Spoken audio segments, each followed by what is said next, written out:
Hello everyone, I'm Stramp, and I've been messing around with some redstone. You see, I ran into an issue in my Quarantine Craft series, link in the description, and I wanted to set up an automatic respawn anchor filler-upper thing. This is because I found out that not only can it be filled with dispensers, it can also be triggered by an observer. This is really nice because it allows automatic refilling.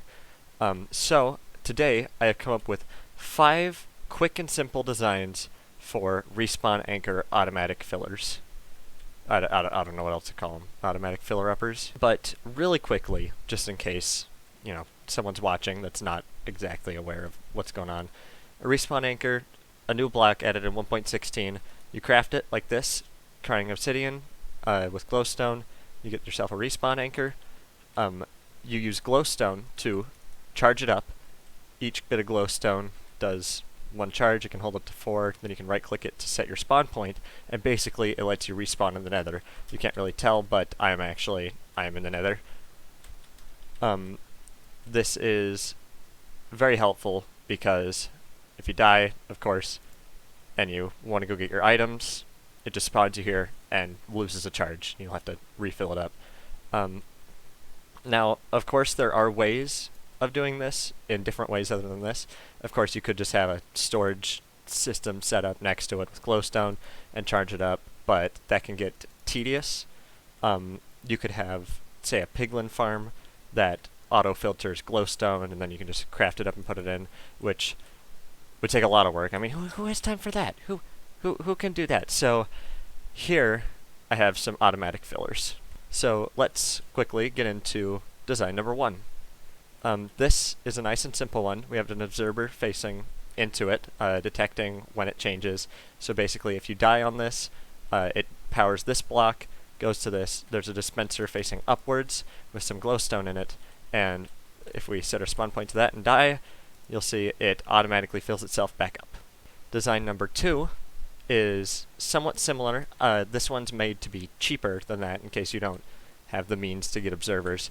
So we have a comparator coming out, powering this torch. Torch goes through here, triggers the dispenser. Kind of the same deal. You can see it works. Or it freaking doesn't. Oh yeah, my bad. This one only works on 1 charge. Once it's completely ran out, then it fills it up. So if you like that, then you can go with this design. This one here is a bit more compact. It's the same size as this one, but it's faster.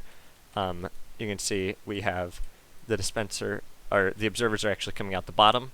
So it's taking the output. This is observing the observer. When the observer observes that thing, this observes the observer, powers this block, and then triggers this dispenser. Dispenser powers it up. Here's the proof. It works. This one is much cheaper in that, it's less compact, but it's just, you have an observer. You have an observer detecting the block. It powers the redstone. Redstone comes up here. You have to have a slab here because it cuts off the signal, so that way it powers this properly. Dispenser facing into this. Here's the proof. Fills it right back up. This design is if you want to have it going downwards and take up space vertically rather than horizontally.